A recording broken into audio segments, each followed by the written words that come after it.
Listen, Matt, I don't know if when the UFC thinks of Marc Diakiese, they think of that Drake song and they go, Diakiese, do you love me? Will you fight with me? Are you ever going to fight again? I want you and I need you, but you've been away. Like when I look at Marc Diakiese, Matt, he's one of those fighters that really got on the map at the perfect time. We had Conor McGregor hitting his peak, fighters from, listen, Western Europe, they were popping off, and Marc Diakiese was able to come into the UFC, capture lightning in a bottle, and then lose 3 fights in a row, all the hype that he had, not compete all that often, sometimes fit himself into Drake lyric wordplay.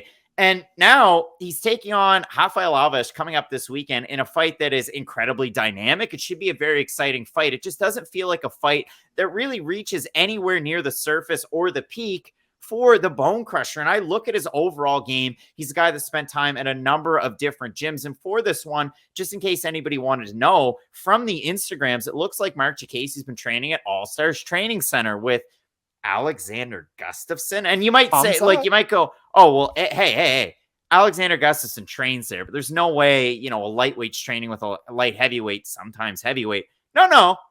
No, they are training together. And, of course, Khamzat Chimaev, he's also training with Muslim Salikov at the UFC PI in the past week getting ready for this fight. But I wanted to give credit where credit is due because I've seen Coach Selman Barisha over there training with some of those guys. And, I mean, he did a great job with Khamzat getting him ready for his last fight against Li Jingliang. Obviously, with Marc Diakiese, nowhere near the same fighter as Khamzat Chimaev. But what we have seen over the progression of Diakiese's career, I don't know if it's kind of been his time in American Top Team in the past, he's become a little bit of a wrestler. What do you make of that? It's been a really interesting career for Marc Diakiese, and it feels like right now he's in his last week in Orlando version of Aaron Gordon of his career, where you know him for the highlights and you know him for the craziness of the peaks. Like when I think of Marc Diakiese, I can't get that knockout shot of Teemu Packalén out of my memory. Like that's recently retired. Happy trails.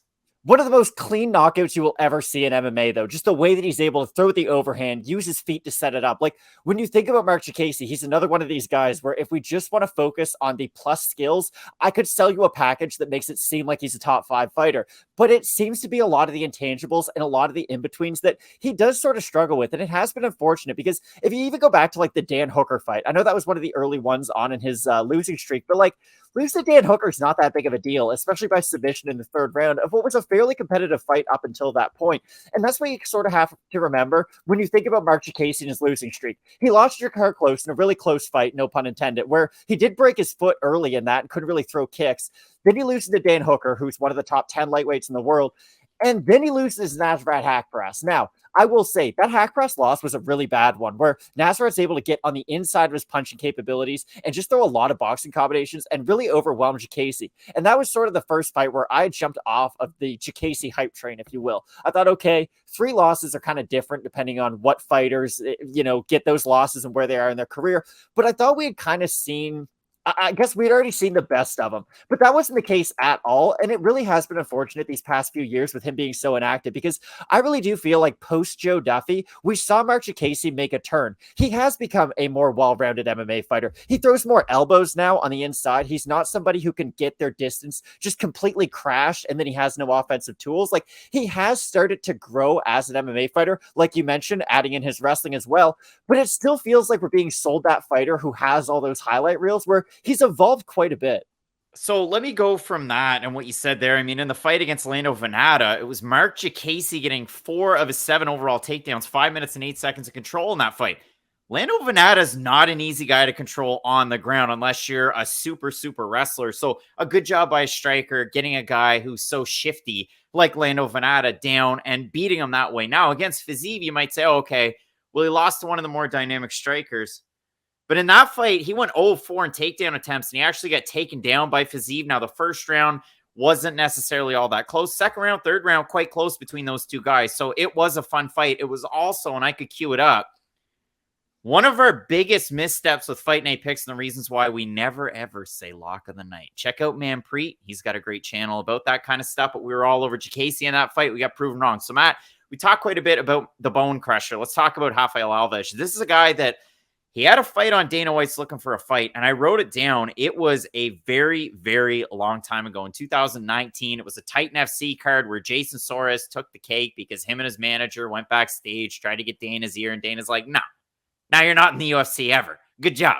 But for Alves, they said, okay, we want to bring you on. We want to bring, give you some time, bring you on to Contender Series. And then he didn't fight for a year and a half. And he went on Contender Series and he got kind of roughed up a little bit, and then he finishes the fight, and then he's supposed to make his UFC debut back in February against Pat Sabatini.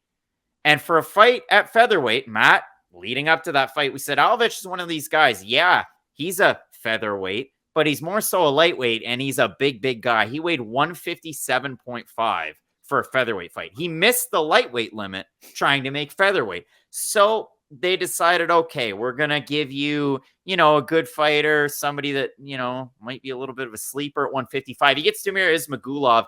And in that fight, I have the numbers, Matt. First round, 68-4 total strikes in favor of Ismagulov. 4 minutes and 46 control time for him as well. Round number 2, 50-12 the total strikes for Damir Ismagulov. Third round, 23-20 the total strikes for Ismagulov.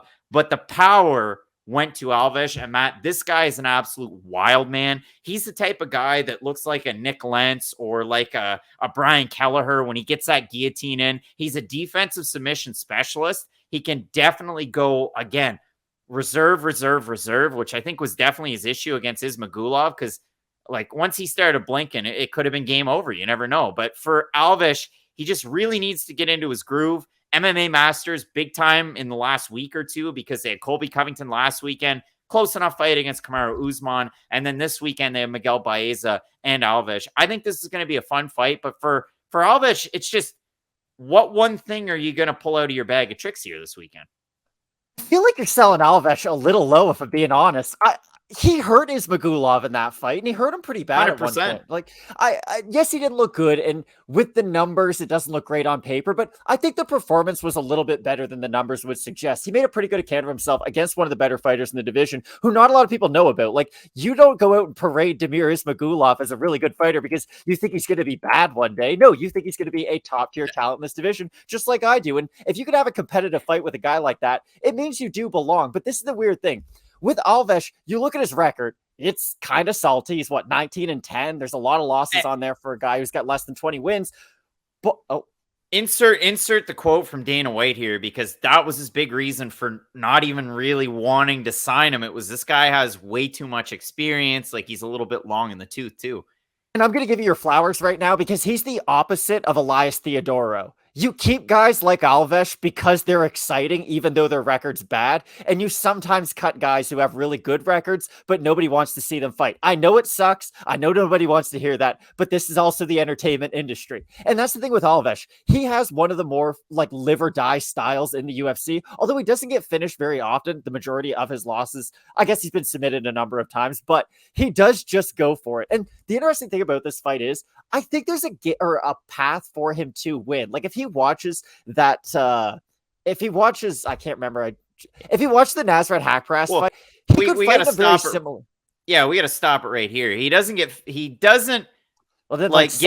very often. So out of his losses, out of 10 losses, 3 by knockout, 6 by submission, 1 by decision. So tonight for records and Matt Allen, I don't know what you're spinning. It's like Miley Cyrus vinyl. It's not like Craig, don't even get me started. You shook your head the last episode just to agree with me at the end. This is the thing I'm trying to say. With Alves, it's live or die. And the thing is, I don't think he's going to lose this fight by stoppage. If Diakiese wins, he's probably just going to style on him, similar to Sean O'Malley, Chris Mutino, where it's a lot of forward pressure, a lot of that pitter-patter on the back foot, L-step, circle, and get out of the way. I don't think Diakiese's going to want to try to just plant his feet and throw power with a guy like Alves, because that's when you let him get back into the fight. The weird thing, though, is when you have a fighter like Diakiese, he relies a lot on his speed and his timing. Those are two things that you get by being active. When you're in the cage, it allows you to stay fresh. It allows you to keep your timing of that kind of in-game speed, if you know what I mean. They talk about that in sports all the time. A guy's been hurt for a while. Oh, they look good in practice, but we just don't know what they're going to look like till it's in-game speed. That's kind of my thing with Diakiese. I always think, there's a fighter in there who could go out there and maybe even beat a I don't know, like an Alexander Hernandez, maybe. Let's say they get matched up. Diakiese hits him with a big shot, knocks him out. We're all talking about Diakiese again. I still think that fighter's in there, and I do think he's going to show that this weekend. All right, Matt. So the odds for this one, Diakiese open a -220, is a -170 favorite right now on best fight odds. For Alves, open a +185. He's a +141 over on Tapology. 780 total votes, 79% Diakiese, 75% by decision.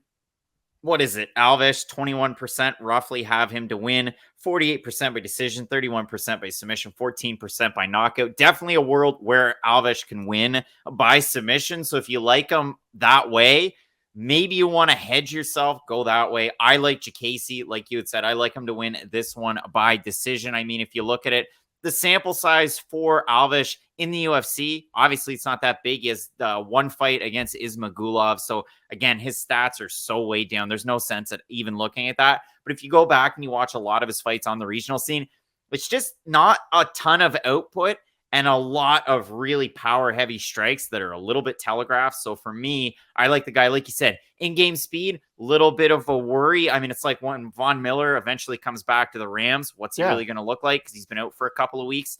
That's a period piece right in time. If you're watching this years down the road, you're going to go, what? Huh? Maybe they win. I don't know. But in this one, I'll go with Diakiese too. Could you see a world, though, and I guess I'll just try to set it up this way. If you see Diakiese with his back up against the cage early, I know I'm going to be really nervous, because if he does get stood upright, and if he doesn't have his feet switching stances and trying to be elusive, that's when he is going to get caught with like an overhand left. He's going to shoot for a bad takedown and immediately get choked out. But other than that very specific situation, I do like Diakiese's ability in the open space. Cross your fingers, All-Stars doesn't come up with another Hamzat 2.0, because I don't know if Marc Diakiese can handle it. But Matt, both of us going with Anglin's Diakiese to get the win. Can't wait for this fight and the entire card. Unranked heavyweights in the co-main event, anyone? And in the main, we have your number one contender, Max Holloway, taking on a Mexican wild man, Yair Rodriguez. You're not going to want to miss that fight. Just keep it locked in with Fight Night Picks. We always say, let's get into it.